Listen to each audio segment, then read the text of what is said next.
We go. Our next story is of Jody Burton, who is a CEO, a husband, a father, and a lot of people described him as Superman, but sometimes even Superman needs to take a break. Have a look.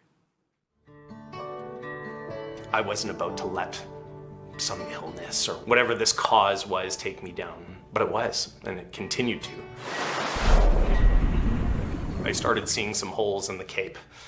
Probably some 10 years ago. I attributed most of that to challenges in life, whether it be personal or business. What used to be constant happiness turned into a lot of darkness. I met an amazing GP. She made the recommendation that I meet with folks at the Royal Ottawa Hospital. I met with Dr. Pakish. Within minutes, he had basically diagnosed that I was bipolar. Hearing that, kind of took some weight off my shoulders. I let people know that some days I'm not tough, and some days that I'm struggling, and there's nothing wrong with that. But there's better days ahead, and I think that's where we're all at right now.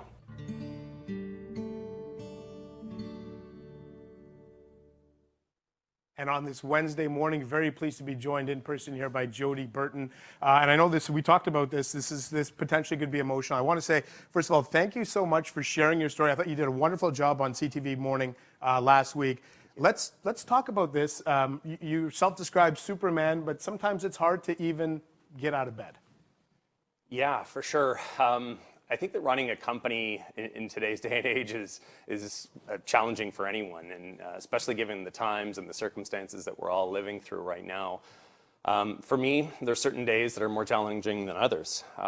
At times, I feel the energy and the capacity to take on the world, to have that Superman moment. Some days I don't feel capable at all. On days like that, I'm overwhelmed with the notion that I'm letting my teammates down. This at times can propel me into a state of absolute despair and hopelessness. And I love leading my team. I relish the opportunity to guide them. And the days that I can't, I feel like a failure. And as you talk about the team, your kids are part of the team. And, you know, I think sometimes as dads, we're like, we have to be perfect and our kids can never see us in a bad mood. So what's it like for your kids when you're not having a great day? Oh, Ian, that's a tough one. I feel as parents, we all want to provide for our children. We want to lead by example, portray an image of strength and courage through anything. And admittedly, I did everything that I could to ensure that my children didn't see that during my darker days. At that time, it seemed like the only option, the right option. My children used to tell me, as most children do, how strong and brave that I felt that I was. The notion of showing them that I was struggling and out of control was not something that I felt I could share with them. I felt like I had to be tough. I felt like I needed to be resilient or invincible. Over the time, my kids have grown a little bit older. We've opened up the conversations around mental health.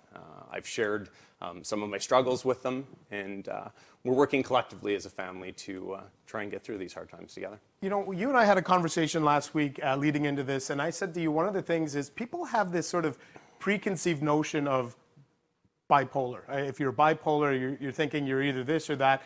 And I'd like you to just expand on that and maybe to give some advice to people who are living either themselves with a bipolar disorder or in a relationship or having a loved one in that realm. So I'll answer the question in a second. I guess I'll start my response off with a statement. And my statement's, in my opinion, a pretty powerful one to everyone. You're not alone. So many of us are struggling in silence. Living with depression or mental health illnesses is challenging for all of us.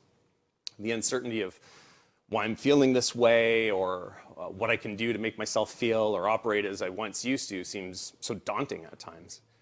There's such a stigma surrounding mental health that at times it makes us scared. It makes us seek the help that we desperately need. And we need to talk about how we're feeling. We need to be confident that people aren't going to judge us for feeling this way, that we need to lean on our friends and our family and our colleagues to help us through these times. And lastly, we need to ensure that patient programs remain funded, available to us, and we need them the most. You don't need to suffer alone, as so many of us do. And the one thing that I can say to everybody is I promise you, brighter days are ahead. Oh, you know what? That's a wonderful way to leave it. And Jody, I want to thank you for sharing. Not like I said last week on the television, here today. You come through with such honesty that you're helping advance the conversation around mental health. And I hope that you feel really proud about what you've done here in the last few weeks. I do. Thank you. All right, Jody. And this is, folks, this is the first time in my life I've ever actually respected and loved a New England Patriots fan. So I'll tell you that. We're now going to bring in Jody's wife, Caitlin, here. And you know, Jody talked about the importance, Caitlin, of making sure that we're funding programs for mental health at places like the Royal. Absolutely. So on behalf of Jody and myself and our entire family, we're so incredibly thankful to join you all here today. I want to talk a little bit about Jody's experience and how it's impacted our family. Jody experiences primarily the manic form of bipolar disorder. So at times he's Superman-like, an abundance of energy, full of hyper-focus. And for many years, Jody lived in this state of mania, which is typically characterized by elevated moods, hyperactivity, disorganized behaviors. He was extremely high-functioning, successful, enthusiastic, incredibly outgoing, unstoppable. Our life was exciting, picture perfect from the outside. But as idyllic as it appeared, there were conflicts in irrational anger, outbursts that were devastating. There was days of no communication at all, and I fought feelings of giving up on us. I remember thinking, how are we going to get through this together? I struggled to do more, be better. I was always fearful that something I did or said would set him off. The pain Jody was battling on the inside was just never talked about at home. We had internalized and suppressed, and he'd buried these feelings in shame. And it's hard to pinpoint, really, when Jody first started displaying symptoms of his depression, because I feel like they were always there. They just suddenly become more frequent, more prolonged, and more desperate. And despite, medications, he started spending days and then weeks on end in bed, in darkness. He'd talk about feelings of helplessness and sadness, and that it was all just getting to be too much. He talked about how we, his family, deserved better. He couldn't explain his extreme sadness and despair. And as his world got smaller, so did mine. I spent days and nights scouring the internet for doctors, information, and support for what I suspected was something devastatingly scary and unsustainable. It seemed like Jody just couldn't stop this darkness from overtaking him. It felt like it was up to me as his wife to figure out how to make him better. I kept constantly asking myself questions like, why doesn't he want to live for us? Or why can't I take this pain away? I was afraid to leave his side.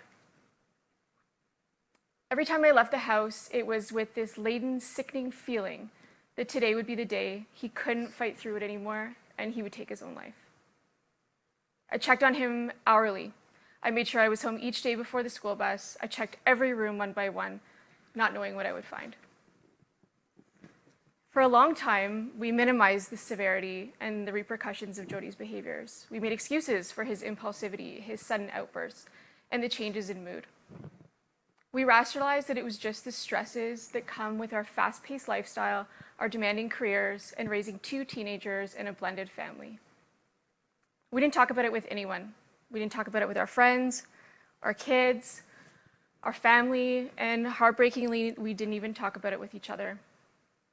Jody felt like he was invincible, and I needed to get him help. But thankfully, we didn't give up. We found a physician who referred Jody to the Royal, where we met with Dr. Pakish and his team of specialists. They saved his life. They saved our family. The Royal spared 2 children a lifetime of pain and insufferable grief by not having to grow up without their dad. I'll always be so deeply grateful for them, their insight and compassion. And even with proper treatment, Jody still has struggles. You know, there's no recovery from mental health. There's no recovery from mental health illness. But there are resources and therapies out there that make these dark days feel less impossible to manage. Mental health in Jody's bipolar is not something we don't discuss anymore. It's not something that we hide. We educate, we promote, we speak freely in hopes that other husbands, friends, fathers' paths towards recovery is less daunting and less lonely than his. I share our experience with mental illness with you today to raise awareness, to show you that you're not alone and there is hope. Mental illness does not have to denote a life of despair and hopelessness. So I encourage us all here today to keep this conversation going. If you're struggling, tell someone, a friend, a coworker, a stranger. And for those that we've tragically lost to suicide who couldn't find the words to ask for help, we need to be their voice. So today, our family is asking you to be a leader for mental health. Please dig deep. Be as generous as you can. Thank you so much for sharing that story. And I know that that resonated with everybody watching. You know, there's these certain moments when you're a broadcaster and you just know when the people on the other side of the screen get it, they got it. Thank you so much for sharing. Thank you. Your story. And again, to echo what the Burton family said, when you donate to the Royal, every dollar that you donate will go to help a family like theirs.